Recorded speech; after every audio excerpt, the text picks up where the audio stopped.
ABC 7 business commentator Richard Stern joins us now in the studio. And Richard, I guess we all want to know, is the Wall Street rally still in rally mode?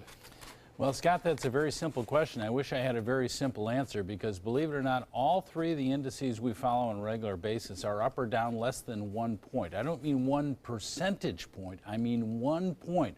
All fractions. Now, let's remember the Dow has been up for 11 days in a row. The record is 13 in a row in 1987.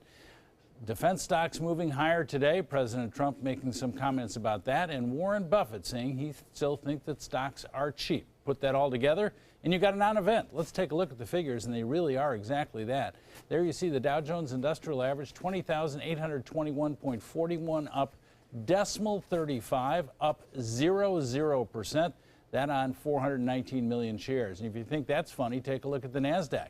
Up 0.39, 5,846.06, also up by 0.00%.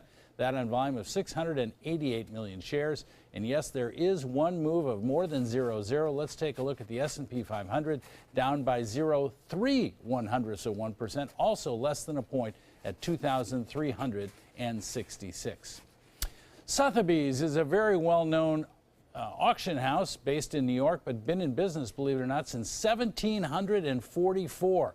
Well, I doubt there are too many times since that time that the company's stock has gone up 15% in one day, but that's exactly the case today. The company announced much better than expected earnings, and Wall Street was ready for it and ready for it in spades. Lots of volume, lots of background to what's going on, but the company has bought back a lot of shares over its own time. As a result of that, the earnings were very impressive. And Scott, I kind of follow these things. You may want to know that Sotheby's symbol on Wall Street is BID, B-I-D. I think right on target. That is perfect. Yes. And you'll be back at 5 o'clock to show us whether we get off that 0.00%. Yeah, it'd be nice if we're up or down at least a point. So I'll come back and tell you all about it. And we'll see you at 5 o'clock. Thank you, Richard.